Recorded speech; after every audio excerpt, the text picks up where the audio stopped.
the reason we have Karen Hassara is that currently she is serving as a new trustee for University of Illinois Board of Trustees.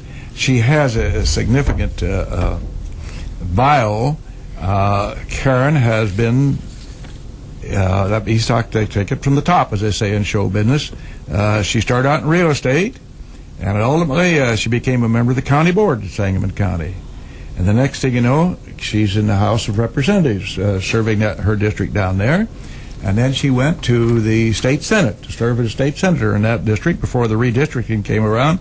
And then she did serve a couple of terms, very, very important terms, as mayor of the city of Springfield. Well, and simultaneously with the Senate seat for a bit, was it? For 1 month. It was a really something. Quick thing. Well, that kept you busy. Especially your first month as mayor. Gracious. And the last month in the legislature, as you know, is always well, busy. if I wore a hat, I'd take it off to you, my dear, and doff it to you. Which was more difficult, the legislature or the mayoral position? There's no question that being the mayor of a town like Springfield is a very, very difficult job. But it's also the most rewarding, of course, because when you're in the legislature, you're one of 177 people. When you're the mayor, you can see things happen, and in a fairly short amount of time. So it's wonderful being the mayor of your hometown. Is that system in Springfield a strong mayoral council or a strong council membership council? It's a strong mayor form of government. The mayor can veto. There's no city manager, which most cities have. Yes, there's no manager. The mayor is the manager. So it's a full-time job then. There's no part-time to that. Oh, it's full-time plus. Yeah. No well, question. to show you the determination of this lady and kind of put her accomplishments in perspective, at the age of 29 with 4 children, Karen went back to school. And at that time, Sangamon State. Is that correct, Karen? That's right. And she got her degree there. Sangamon State, we're celebrating our 40th anniversary this year. Think of that. Yes. And you were the number 2, though, to line up to As I remember, enroll. I was the second in line. Think of that. And there were hundreds, actually thousands of people like me who wanted to get a degree and were not able to because there was no upper-level institution in Springfield. And actually, I wanted to teach school. And you did, didn't you? I did teach school. Yes. Now I got in that primary grades? Yes, I did. Yeah, I started in 3rd grade, and then I wasn't smart enough to do that, so I moved to kindergarten. Oh, bless your heart. Which is also a tough job, as it has you can to be, imagine. And but it'd be tougher today if you were trying it. According to the friends that I have that have retired from teaching, they claim that things have changed dramatically since they began. Right, there's no question. It has More's the changed pity. a lot. Yes. Well, not only did Karen get her bachelor's degree, but then she went on and furthered her education and got her master's degree. And,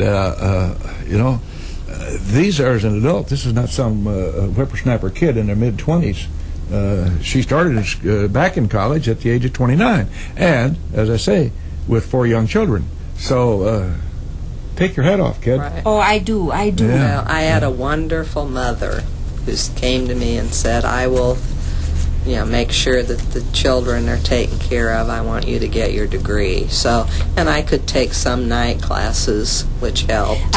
So it was a wonderful experience. And Sangamon State, now UIS, I always say I think is the best thing that happened to Central Illinois that I can remember. It's changed so many lives. It's been an economic development tool, certainly, for this area. It's a wonderful place. There are kind of 2 major developments in education in my, according to my perspective. One is the GI Bill of Rights for the WW2 veterans. Think of the huge impact that had nationwide. It did. And then the advent of community colleges in these various communities around. And here's a direct example of how important that was. Now, the primary reason we have Karen with us this morning is that she's now serving. my old mantra is put something on the bar beside your elbow. Yes. Or I have a thing on my letterhead that says, "Don't go through life with a catcher's mitt on both hands. Throw something back." Well, Karen's been throwing something back ever since she's been in public service, and not only she could have quit, but now she has accepted a trusteeship for one of the new trustees, the University of Illinois, during rather turbulent times. And so we thank you very much for coming and sharing a little bit about your experiences over there. You're not going to solve problems during your term of office over there. That's for sure. These are long-reaching. Most importantly, I suspect, would be the economic problems. But before we get into that, let's address the issue of this dual admissions thing that we've put behind us now, and kind of a scandal, so to speak. Wonder how in the world that ever evolved. Politics, I guess, is the answer to that. Well, there's no question, and it wasn't partisan politics. You know, in general, things have changed a lot as far as citizens have a lot more access to information. Things that went on in government, 20, 25 years ago are now known better. Transparency. And expectations of the public have changed, and I'm sure these things have gone on for quite a while in many colleges around the country. Doesn't make them right, and they need to change. And particularly, it used to be that anyone could go to the University of Illinois. When I was in high school, for example, it wasn't difficult to get in there. Now it is very, very competitive, and when you have a competitive admission system, you have to be fair, particularly for a public institution that's taxpayer funded. So it had to change, and eventually I think these things do come to light. But as I see it in general, there have been lots of changes for the better for the public. People have access to better information and more information than we've ever had before. How in the world you have taken this job at a really tough time? How in the world do you manage to keep afloat financially and not put the whole burden on the students' tuition? Well, of course, a lot of people are upset because we have had to raise tuition. It's all colleges, both public and private around the country, are having to go more and more to tuition because the level of state funding has dropped significantly, not just here, but across the country. And we have to keep up our academic standards. I mean, if you start to let those slip, you're going to go down the tube, and you won't be getting students anyway.